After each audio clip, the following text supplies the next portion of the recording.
Welcome to the Locked Room. Stories from the golden age of mystery and crime fiction. I'm Martell, and this is our final story, The Tragedy at Brookbend Cottage by Ernest Bramah. Max, said Mr. Carlyle, when Parkinson had closed the door behind him, this is Lieutenant Hollier, whom you consented to see. To hear, corrected Carrados, smiling straight into the healthy and rather embarrassed face of the stranger before him. Mr. Hollier knows of my disability. Mr. Carlyle told me, said the young man, but as a matter of fact, I had heard of you before, Mr. Carrados, from one of our men. It was in connection with the foundering of the Ivan Saratov. Carrados wagged his head in good-humored resignation. And the owners were sworn to inviolable secrecy, he exclaimed. Well, it is inevitable, I suppose. Not another scuttling case, Mr. Hollier. No, mine is a private matter, replied the lieutenant. My sister, Mrs. Creek. But Mr. Carlyle would tell you better than I can. He knows all about it. No, Carlyle is a professional. Let me have it in the rough, Mr. Hollier. My ears are my eyes, you know.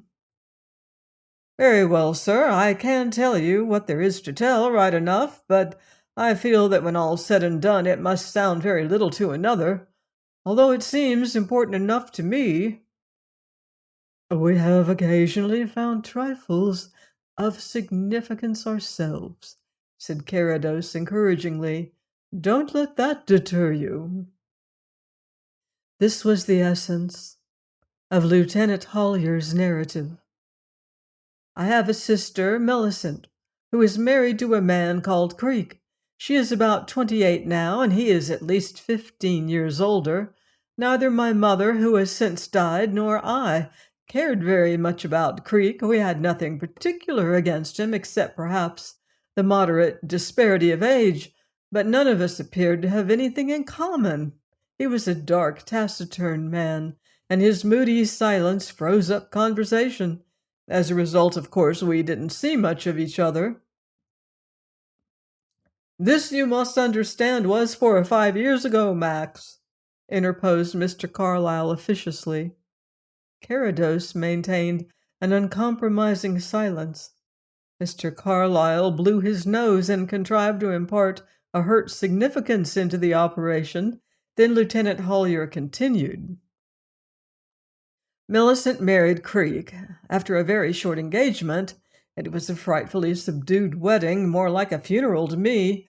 The man professed to have no relations, and apparently he had scarcely any friends or business acquaintances. He was an agent for something or other, and had an office off Holborn. I suppose he made a living out of it then, although we knew practically nothing of his private affairs, but I gather that it has been going down since, and I suspect that for the past few years they've been getting along almost entirely on Millicent's little income. You would like the particulars of that?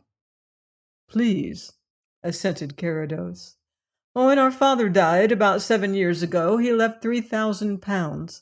It was invested in Canadian stock and brought in a little over 100 a year.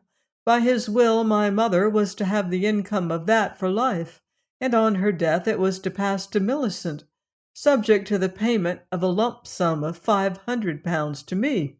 But my father privately suggested to me that if I should have no particular use for the money at the time, he would propose my letting Millicent have the income of it until I did want it, as she would not be particularly well off. You see, Mr. Carrados, a great deal more had been spent on my education and advancement than on her. I had my pay, and of course I could look out for myself better than a girl could. Quite so, agreed Carrados. Therefore I did nothing about that, continued the lieutenant. 3 years ago I was over again, but I did not see much of them. They were living in lodgings. That was the only time since the marriage that I have seen them until last week. In the meanwhile, our mother had died and Millicent had been receiving her income. She wrote me several letters at the time. Otherwise, we did not correspond much, but about a year ago she sent me their new address, Brookbend Cottage, Mulling Common, a house that they had taken. When I got 2 months' leave, I invited myself there as a matter of course, fully expecting to stay most of my time with them.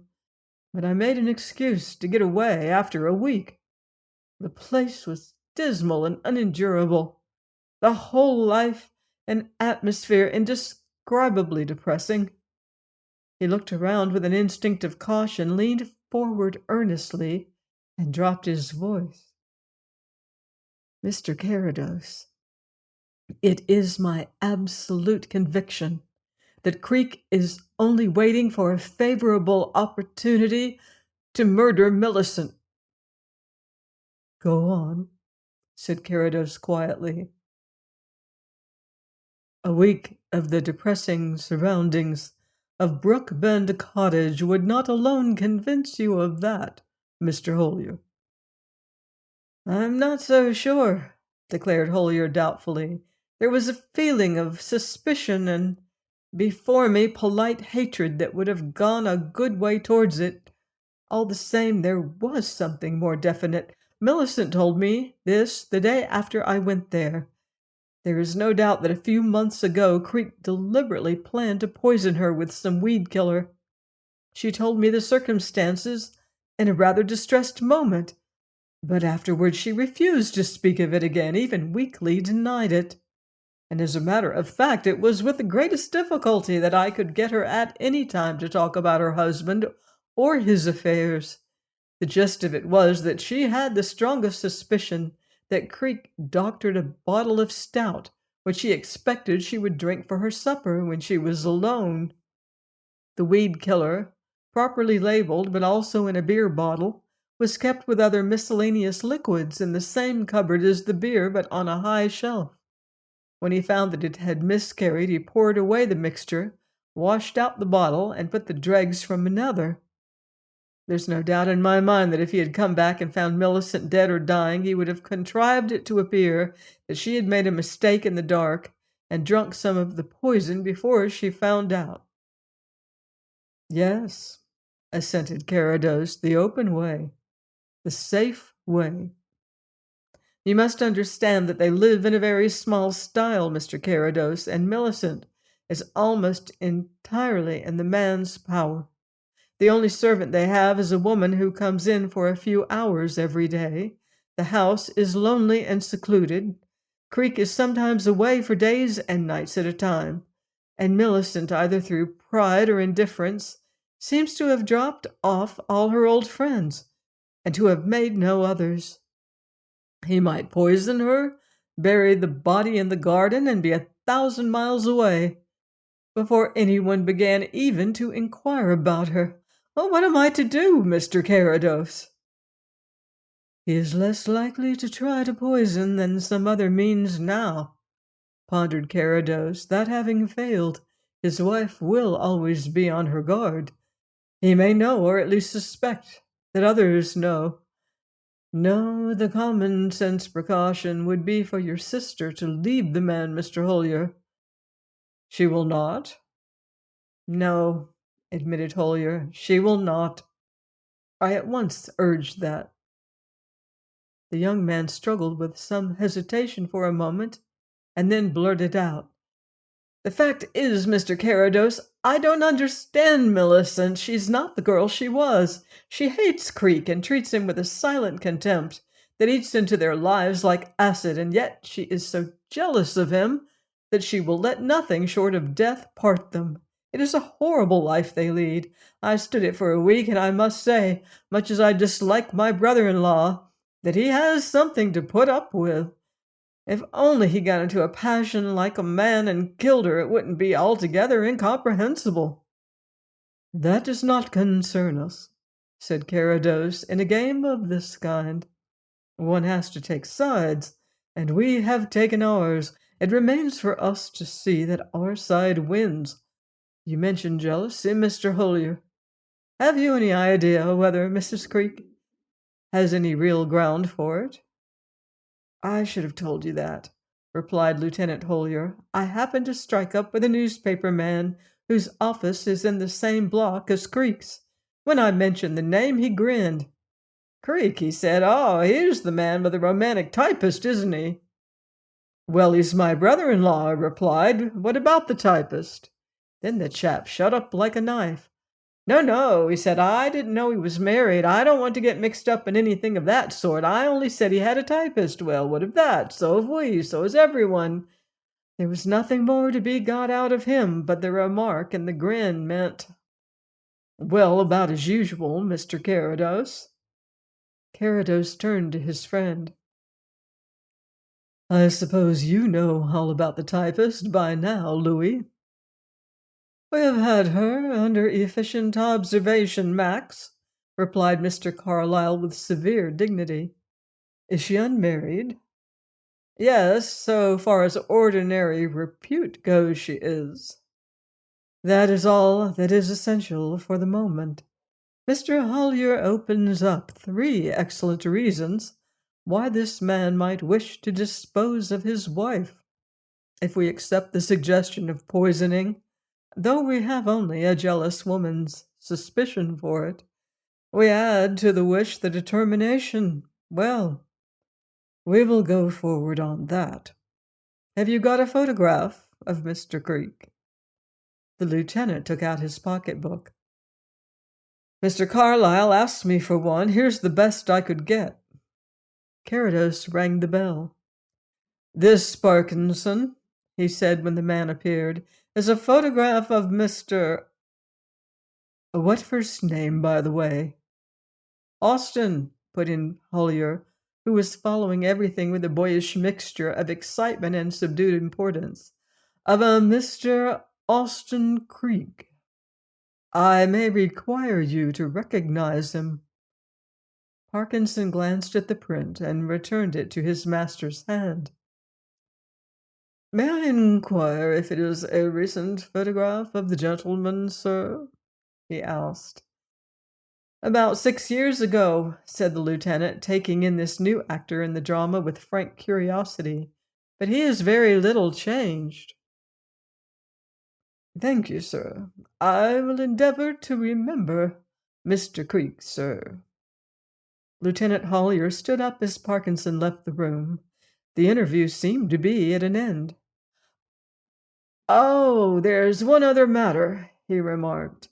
"I'm afraid that I did rather an unfortunate thing while I was at Brookbend. It seemed to me that as all Millicent's money would probably pass into Creek's hands sooner or later, I might as well have my £500, if only to help her with afterwards. So I broached the subject and said I should like to have it now, as I had an opportunity for investing." "And you think?" "It may possibly influence Creek to act sooner than he otherwise might have done. He may have got possession of the principal even, and find it very awkward to replace it." "So much the better. If your sister is going to be murdered, it may as well be done next week as next year. So far as I am concerned, excuse my brutality, Mr. Holier, but this is simply a case to me, and I regard it strategically. Now, Mr. Carlyle's organization can look after Mrs. Creek for a few weeks, but it cannot look after her forever. By increasing the immediate risk, we diminish the permanent risk." "I see," agreed Holier. "I'm awfully uneasy, but I'm entirely in your hands." "Then we will give Mr. Creek every inducement and every opportunity to get to work. Where are you staying now?" "Just now with some friends at St. Albans." "That is too far." The inscrutable eyes retained their tranquil depth, but a new quality of quickening interest in the voice made Mr. Carlyle forget the weight and burden of his ruffled dignity. "Give me a few minutes, please. The cigarettes are behind you, Mr. Holier." The blind man walked to the window and seemed to look out over the cypress-shaded lawn. The lieutenant lit a cigarette and Mr. Carlyle picked up Punch. Then Carrados turned round again. "You're prepared to put your own arrangements aside?" he demanded of his visitor. "Certainly." "Very well. I want you to go down now straight from here to Brookbend Cottage. Tell your sister that your leave is unexpectedly cut short and that you sail tomorrow." "The Martian?" "No, no, the Martian doesn't sail. Look up the movements on your way there and pick out a boat that does. Say you are transferred, and that you expect to be away only 2 or 3 months, and that you really want the £500 by the time of your return. Don't stay in the house long, please." "I understand, sir. St. Albans is too far. Make your excuse and get away from there today. Put up somewhere in town where you will be in reach of the telephone. Let Mr. Carlyle and myself know where you are. Keep out of Creek's way. I don't want actually to tie you down to the house, but we may require your services. We will let you know at the first sign of anything doing, and if there is nothing to be done, we must release you." "I don't mind that. Is there nothing more that I can do now?" "Nothing. In going to Mr. Carlyle, you have done the best thing possible. You have put your sister into the care of the shrewdest man in London." Whereat the object of this quite unexpected eulogy, he found himself becoming covered with modest confusion. "Well, Max?" remarked Mr. Carlyle tentatively when they were alone. "Well, Louis?" "Of course it wasn't worth while rubbing it in before young Hollier, but as a matter of fact, every single man carries the life of any other man, only one, mind you, in his hands, do what you will." "Provided he doesn't bungle," acquiesced Carrados. "Quite so. And also that he is absolutely reckless of the consequences." "Of course." "Two rather large provisos. Creek is obviously susceptible to both." "Have you seen him?" "No. As I told you, I put a man on to report his habits in town. Then 2 days ago, as the case seemed to promise some interest, for he certainly is deeply involved with the typist, Max, and the thing might take a sensational turn any time, I went down to Mulling Common myself. Although the house is lonely, it is on the electric tram road. You know the sort of market garden rurality that about a dozen miles out of London offers, alternate bricks and cabbages. It was easy enough to get to know about Creek locally. He mixes with no one there, goes into town at irregular times, but generally every day, and is reputed to be devilish hard to get money out of. Finally, I made the acquaintance of an old fellow who used to do a day's gardening at Brookbend occasionally. He has a cottage and a garden of his own with a greenhouse, and the business cost me the price of a pound of tomatoes." "Was it a profitable investment?" "As tomatoes, yes. As information, no. The old fellow had the fatal disadvantage, from our point of view, of laboring under a grievance. A few weeks ago, Creek told him that he would not require him again, as he was going to do his own gardening in future." "That is something, Louis." "If only Creek was going to poison his wife with hypercymene and bury her, instead of blowing her up with a dynamite cartridge and claiming that it came in among the coal." "True, true. Still—" However, the chatty old soul had a simple explanation for everything that Creek did. Creek was mad. He had even seen him flying a kite in his garden, where it was bound to get wrecked among the trees. A lad of 10 would have known better, he declared, and certainly the kite did get wrecked, for I saw it hanging over the road myself. But that a sane man should spend his time playing with a toy was beyond him." "A good many men have been flying kites of various kinds lately," said Carrados. "Is he interested in aviation?" "I dare say he appears to have some knowledge of scientific subjects. Now, what do you want me to do, Max?" "Will you do it?" "Implicitly, subject to the usual reservations." "Keep your man on Creek in town, and let me have his reports after you have seen them. Lunch with me here now, Phone up to your office that you are detained on unpleasant business, and then give the deserving Parkinson an afternoon off by looking after me while we take a motor run round Mulling Common. If we have time, we might go on to Brighton, feed at the ship, and come back in the cool." "Admirable and thrice lucky mortal," sighed Mr. Carlyle, his glance wandering round the room. But as it happened, Brighton did not figure in that day's itinerary. It had been Carrados' intention merely to pass Brookbend Cottage on this occasion, relying on his highly developed faculties, aided by Mr. Carlyle's description, to inform him of the surroundings. 100 yards before they reached the house, he had given an order to his chauffeur to drop into the lowest speed, and they were leisurely drawing past when a discovery by Mr. Carlyle modified their plans. "By Jupiter!"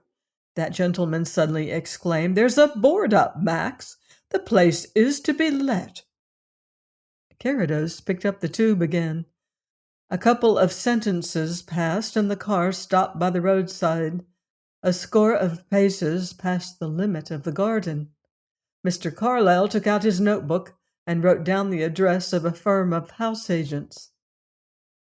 "You might raise the bonnet and have a look at the engines, Harris," said Carrados. "We want to be occupied here for a few minutes." "This is sudden. Hollier knew nothing of their leaving," remarked Mr. Carlyle. "Probably not for 3 months yet. All the same, Louis, we will go on to the agents and get a card to view, whether we use it today or not."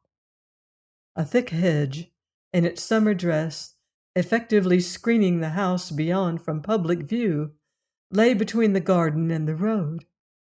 Above the hedge showed an occasional shrub. At the corner nearest to the car a chestnut flourished. The wooden gate, once white, which they had passed, was grimed and rickety. The road itself was still the unpretentious country lane that the advent of the electric car had found it. When Carrados had taken in these details, there seemed little else to notice. He was on the point of giving Harris the order to go on, when his ear caught a trivial sound. "Someone is coming out of the house, Louis," he warned his friend. "It may be Hollier, but he ought to have been gone by this time." "I don't hear anyone," replied the other, but as he spoke, a door banged noisily, and Mr. Carlyle slipped into another seat and ensconced himself behind a copy of the Globe. "Creek himself," he whispered across the car as a man appeared at the gate. "Hollier was right. He's hardly changed. Waiting for a car, I suppose." But a car very soon swung past them from the direction in which Mr. Creek was looking, and it did not interest him. For a minute or two longer, he continued to look expectantly along the road. Then he walked slowly up the drive back to the house. "We will give him 5 or 10 minutes," decided Carrados. "Harris is behaving very naturally." Before even the shorter period had run out, they were repaid. A telegraph boy cycled leisurely along the road and, leaving his machine at the gate, went up to the cottage. Evidently there was no reply, for in less than a minute he was trundling past them back again. Round the bend, an approaching tram clanged its bell noisily, and, quickened by the warning sound, Mr. Creek again appeared, this time with a small portmanteau in his hand. With a backward glance, he hurried on towards the next stopping place, and boarding the car as it slackened down, he was carried out of their knowledge. "Very convenient of Mr. Creek," remarked Carrados with quiet satisfaction. "We will now get the order and go over the house in his absence. It might be useful to have a look at the wire as well." "It might, Max," acquiesced Mr. Carlyle a little dryly. "But if it is, as it probably is, in Creek's pocket, how do you propose to get it?" "By going to the post office, Louis." Quite so. Have you ever tried to see a copy of a telegram addressed to someone else? I don't think I have ever had occasion yet, admitted Carrados. Have you? In one or two cases, I have perhaps been an accessory to the act. It is generally a matter either of extreme delicacy or considerable expenditure. Then, for Hollier's sake, we will hope for the former here. And Mr. Carlyle smiled darkly and hinted that he was content to wait for a friendly revenge. A little later, having left the car at the beginning of the straggling high street, the two men called at the village post office. They had already visited the house agent and obtained an order to view Brookbend Cottage, declining with some difficulty the clerk's persistent offer to accompany them. The reason was soon forthcoming. As a matter of fact, explained the young man, the present tenant is under our notice to leave. Unsatisfactory, eh? Said Carrados encouragingly.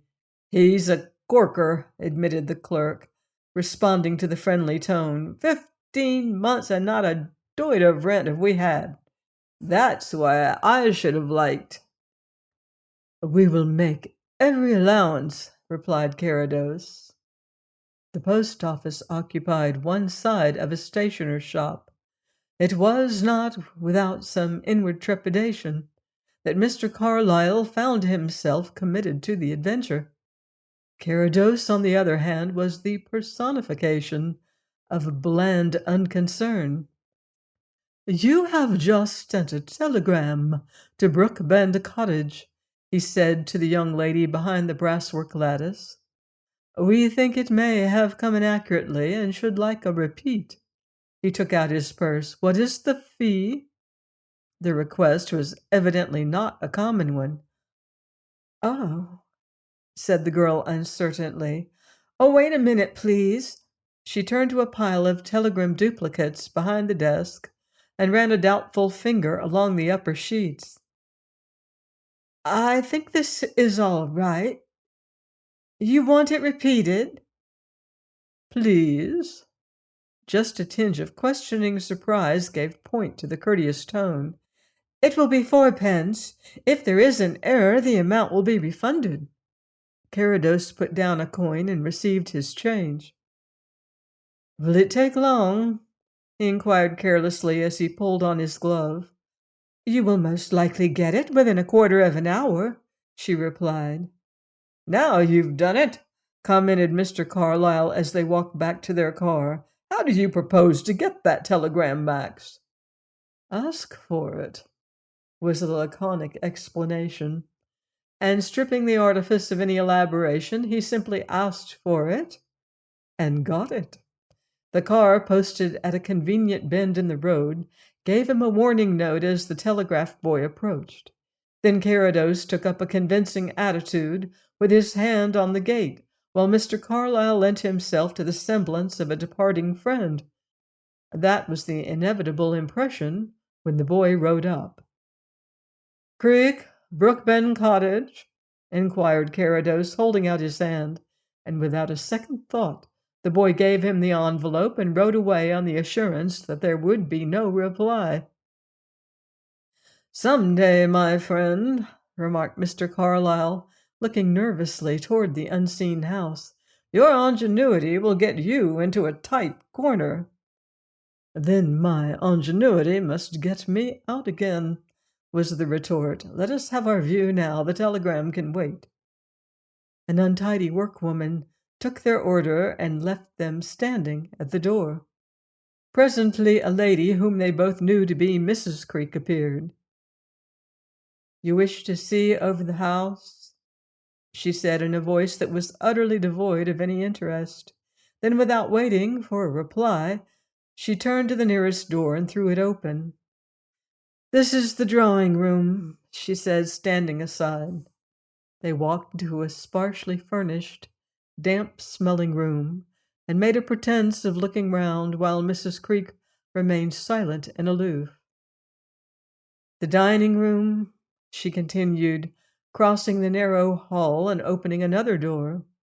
Mr. Carlyle ventured a genial commonplace in the hope of inducing conversation. The result was not encouraging.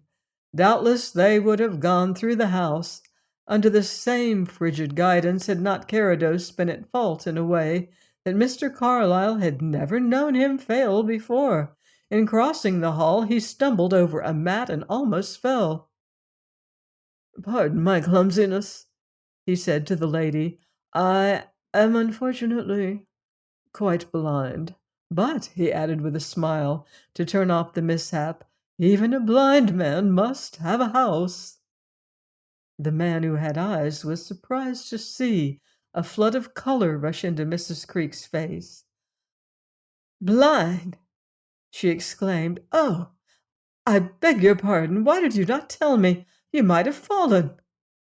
"I generally manage fairly well," he replied, "but of course in a strange house."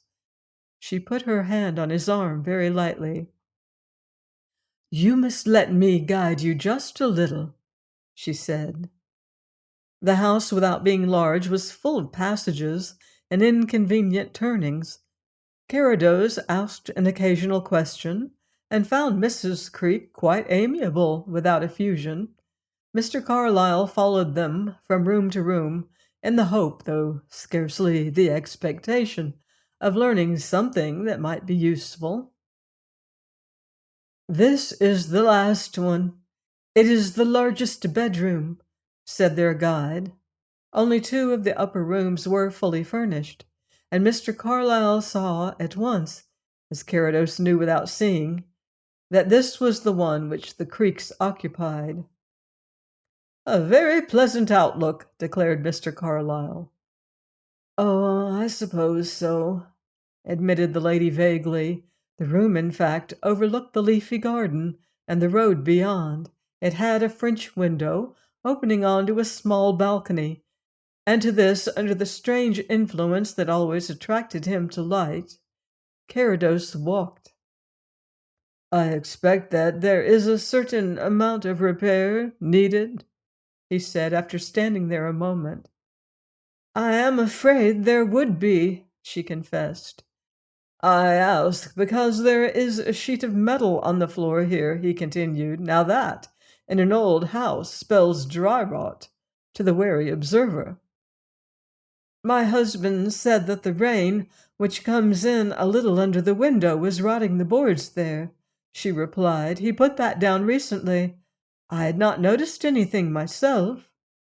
It was the first time she had mentioned her husband. Mr. Carlyle pricked up his ears. "Oh, that is a less serious matter," said Carrados. "May I step out onto the balcony?" "Oh, yes, if you like to."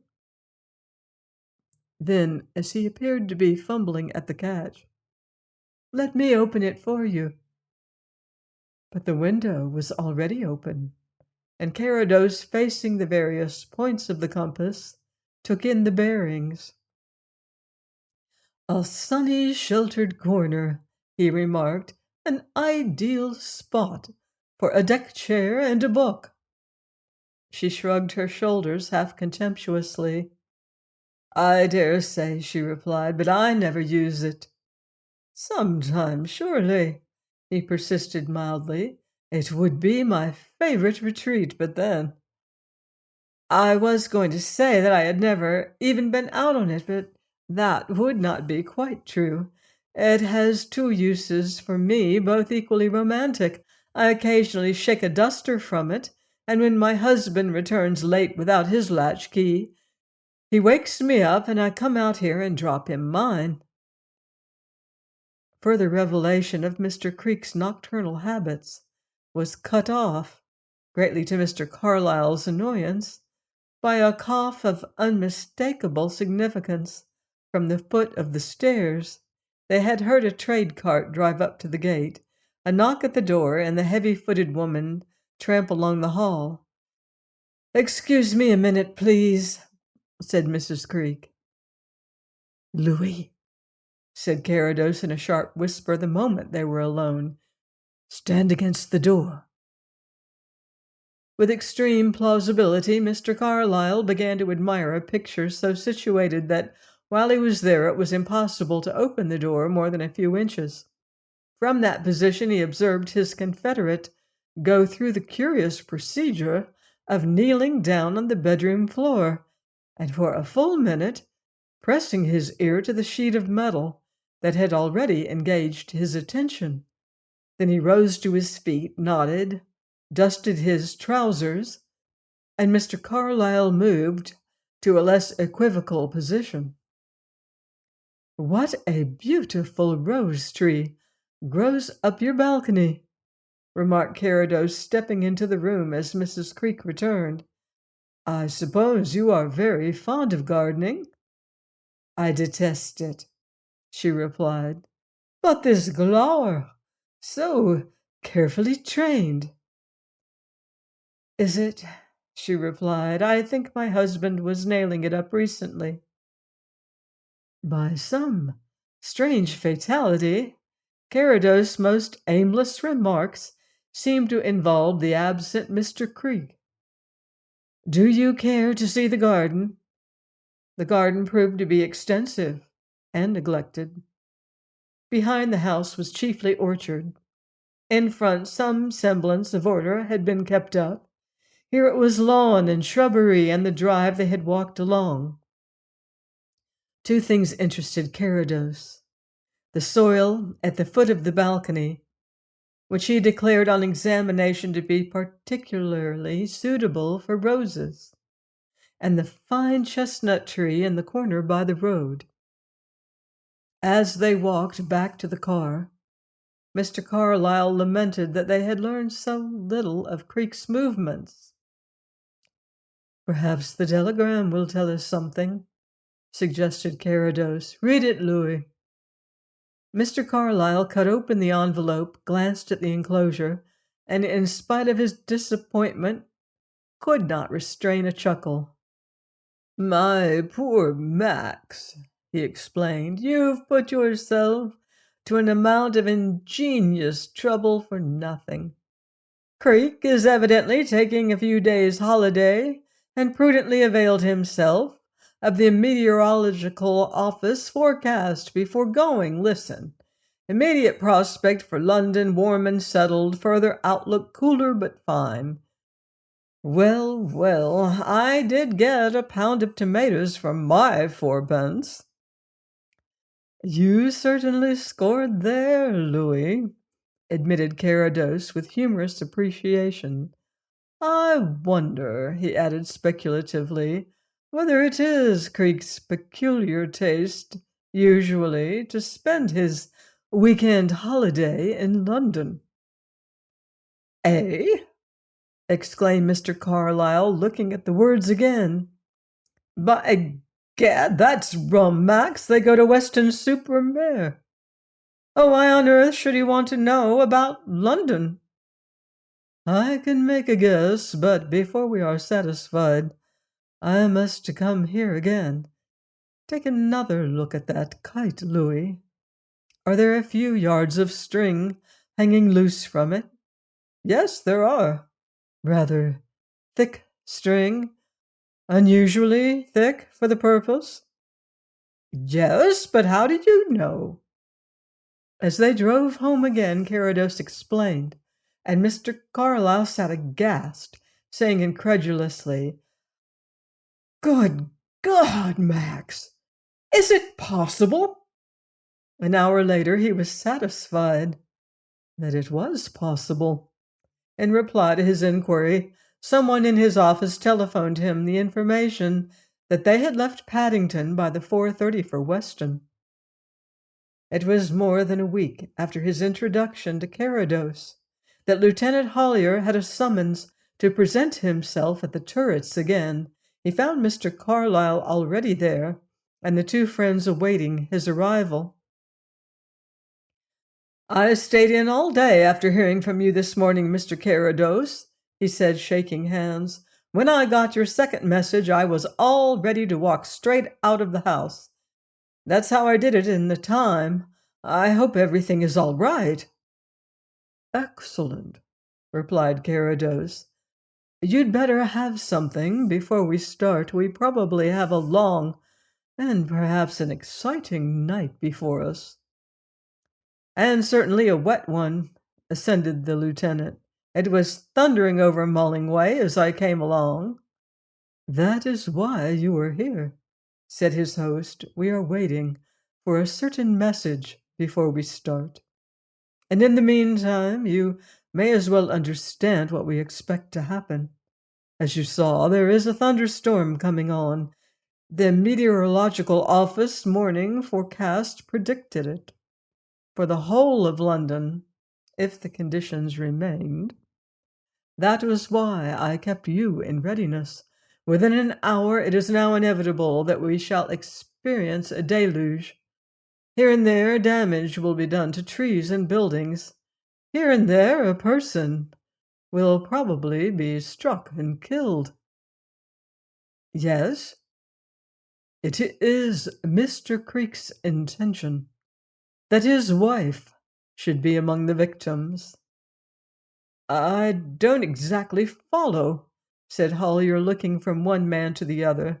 "I quite admit that Creake would be immensely relieved if such a thing did happen, but the chance is surely an absurdly remote one." "Yet, unless we intervene, it is precisely what a coroner's jury will decide has happened. Do you know whether your brother-in-law has any practical knowledge of electricity, Mr. Holier?" "I cannot say. He was so reserved, and we really knew so little of him." "Yet in 1896 an Austin Creake contributed an article on alternating currents to the American Scientific World that would argue a fairly intimate acquaintanceship." "But do you mean that he's going to direct a flash of lightning?" "Only into the minds of the doctor who conducts the post-mortem and the coroner. This storm, the opportunity for which he has been waiting for weeks, is merely the cloak to his act. The weapon which he has planned to use, scarcely less powerful than lightning, but much more tractable, is the high-voltage current of electricity that flows along the tram wire at his gate." "Oh!" exclaimed Lieutenant Holier as the sudden revelation struck him. "Sometime between 11 o'clock tonight, about the hour when your sister goes to bed, and 1:30 in the morning, the time up to which you can rely on the current, Creake will throw a stone up at the balcony window. Most of his preparation has long been made. It only remains for him to connect up a short length to the window handle and a longer one at the other end to tap the live wire. That done, he will wake his wife in the way I have said, the moment she moves the catch of the window. And he has carefully filed its parts to ensure perfect contact. She will be electrocuted as effectually as if she sat in the executioner's chair in Sing Sing prison." "But what are we doing here?" exclaimed Holier, starting to his feet, pale and horrified. "It is past 10 now, and anything may happen." "Quite natural, Mr. Holier," said Carrados reassuringly, "but you need have no anxiety. Creake is being watched. The house is being watched. And your sister is as safe as if she slept tonight in Windsor Castle. Be assured that whatever happens, he will not be allowed to complete his scheme, but it is desirable to let him implicate himself to the fullest limit. Your brother-in-law, Mr. Holier, is a man with a peculiar capacity for taking pains." "He's a damned cold-blooded scoundrel!" exclaimed the young officer fiercely. "When I think of Millicent 5 years ago—" "Well, for that matter, an enlightened nation has decided that electrocution is the most humane way of removing its superfluous citizens," suggested Carrados mildly. "He is certainly an ingenious-minded gentleman. It is his misfortune that in Mr. Carlyle he was fated to be opposed by an even subtler brain. No, no. Oh, really, Max, protested the embarrassed gentleman. Mr. Holier will be able to judge for himself when I tell him that it was Mr. Carlyle who first drew attention to the significance of the abandoned kite, insisted Carrados firmly. Then, of course, its object became plain to me, as indeed to anyone. For 10 minutes, perhaps, a wire must be carried from the overhead line to the chestnut tree. Creek has everything in his favor, but it is just within possibility that the driver of an inopportune tram might notice the appendage. What of that? Why, for more than a week he has seen a derelict kite, with its yards of trailing string hanging in the tree. A very calculating mind, Mr. Holier. It would be interesting to know what line of action Mr. Creek has mapped out for himself afterwards. I expect he has half a dozen artistic little touches up his sleeve. Possibly he would merely singe his wife's hair, burn her feet with a red-hot poker, shiver the glass of the French window, and be content with that to let well alone. You see, lightning is so varied in its effects that whatever he did or did not do would be right. He is in the impregnable position of the body showing all the symptoms of death by lightning shock, and nothing else but lightning to account for it. A dilated eye, heart contracted in systole, bloodless lungs shrunk to a third the normal weight, all the rest of it.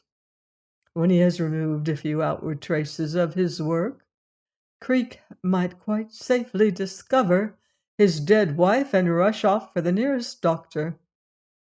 Or he may have decided to arrange a convincing alibi and creep away, leaving the discovery to another. We shall never know. He will make no confession. I wish it was well over, admitted Holier. I'm not particularly jumpy, but this gives me a touch of the creeps. 3 more hours at the worst, Lieutenant, said Carrados cheerfully. Aha! Something is coming through now. He went to the telephone and received a message from one quarter, then made another connection and talked for a few minutes with someone else.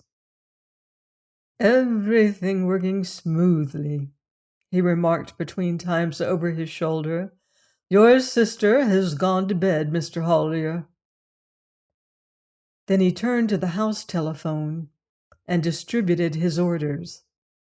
So we, he concluded, must get up.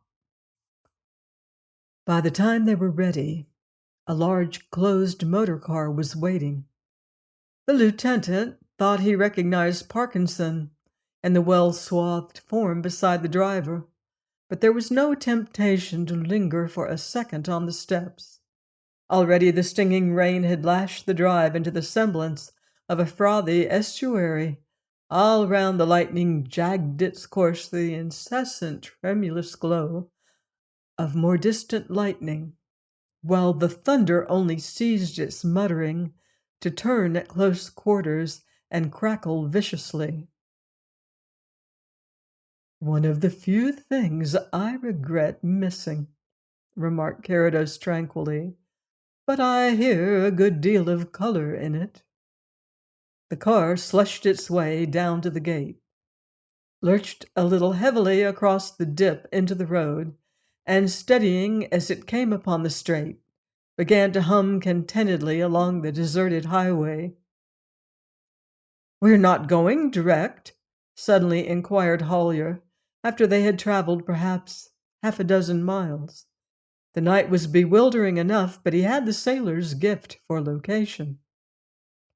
No, through Hunscott Green, and then by a field path to the orchard at the back, replied Carrados. Keep a sharp lookout for the man with the lantern about here, Harris, he called through the tube. "Something flashing just ahead, sir," came the reply, and the car slowed down and stopped. Carrados dropped the nearer window as a man in glistening waterproof stepped from the shelter of a lick gate and approached. "Inspector Beadle, sir," said the stranger, looking into the car. "Quite right, Inspector," said Carrados. "Get in." "I have a man with me, sir. We can find room for him as well. We're very wet." "So shall we all soon be." The lieutenant changed his seat, and the two burly forms took places side by side. In less than 5 minutes, the car stopped again, this time in a grassy country lane. "Now we have to face it," announced Carrados. "The inspector will show us the way." The car slid round and disappeared into the night, while Beadle led the party to a stile in the hedge. A couple of fields brought them to the Brookbend boundary. There a figure stood out of the black foliage, exchanged a few words with their guide, and piloted them along the shadows of the orchard to the back door of the house. "You will find a broken pane near the catch of the scullery window," said the blind man. "Right, sir," replied the inspector. "I have it. Now who goes through?" "Mr. Hollier will open the door for us. I'm afraid you must take off your boots and all wet things, Lieutenant. We cannot risk a single spot inside." They waited until the back door opened. Then each one divested himself in a similar manner and passed into the kitchen, where the remains of a fire still burned. The man from the orchard gathered together the discarded garments and disappeared again. Carrados turned to the lieutenant. "A rather delicate job for you now, Mr. Hollier. I want you to go up to your sister, wake her and get her into another room, with as little fuss as possible.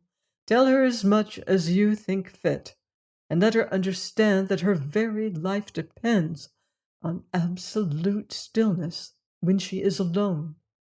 Don't be unduly hurried, but not a glimmer of light, please." 10 minutes passed by the measure of the battered old alarm on the dresser shelf before the young man returned. "I've had rather a time of it," he reported with a nervous laugh, "but I think it will be all right now. She is in the spare room." "Then we will take our places. You and Parkinson come with me to the bedroom. Inspector, you have your own arrangements. Mr. Carlyle will be with you." They dispersed silently about the house. Hollier glanced apprehensively at the door of the spare room as they passed it, but within was as quiet as the grave. Their room lay at the other end of the passage. "You may as well take your place in bed now, Hollier," directed Carrados when they were inside and the door closed. "Keep well down among the clothes. Creek has to get up on the balcony, you know, and he will probably peep through the window, but he dare come no farther. Then when he begins to throw up stones, slip on this dressing gown of your sister's, and I'll tell you what to do after." The next 60 minutes drew out into the longest hour that the lieutenant had ever known. Occasionally he heard a whisper pass between the two men who stood behind the window curtains, but he could see nothing. Then Carrados threw a guarded remark in his direction. "He is in the garden now." Something scraped slightly against the outer wall, but the night was full of wilder sounds, and in the house the furniture and the boards creaked and sprung between the yowling of the wind among the chimneys, the rattle of the thunder, and the pelting of the rain. It was a time to quicken the steadiest pulse, and when the crucial moment came, when a pebble suddenly rang against the pane with a sound that the tense waiting magnified into a shivering crash, Hollier leapt from the bed on the instant. "Easy, easy," warned Carrados feelingly.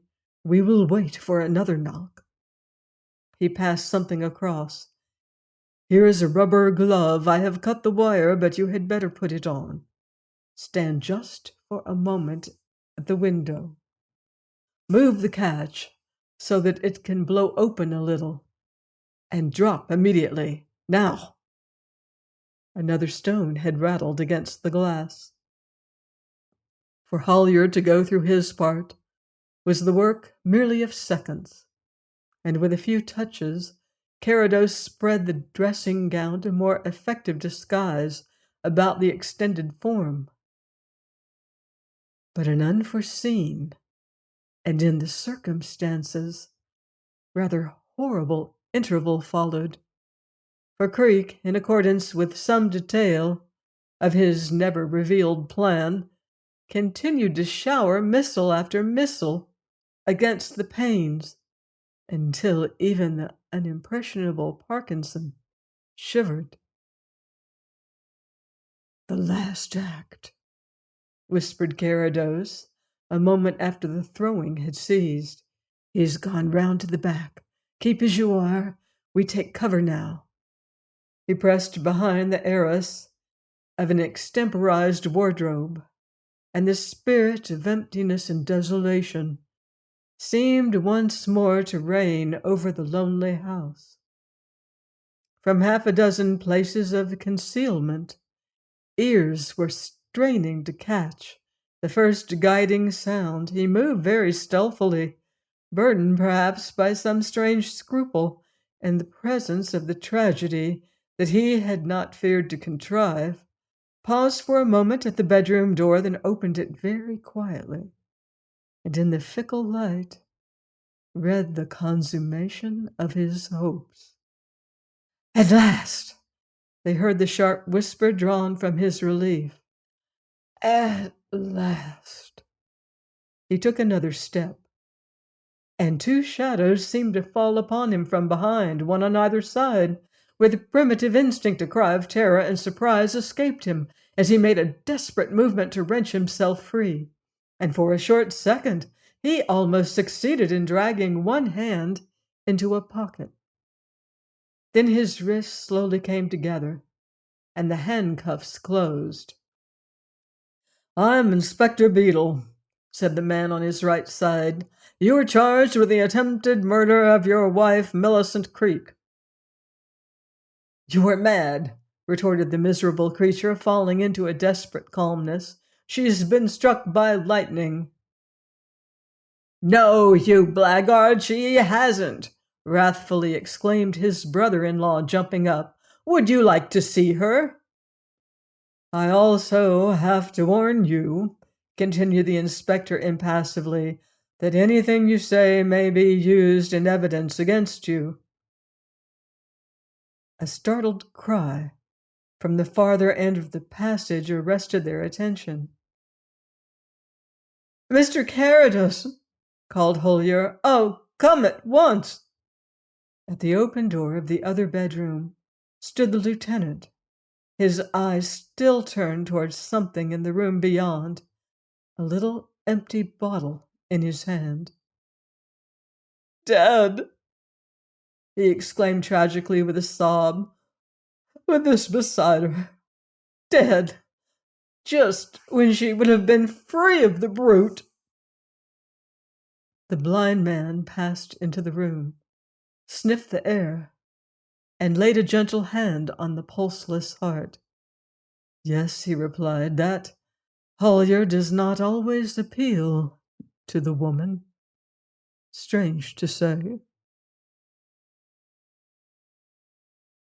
I hope you've enjoyed hearing these classic mysteries on The Locked Room.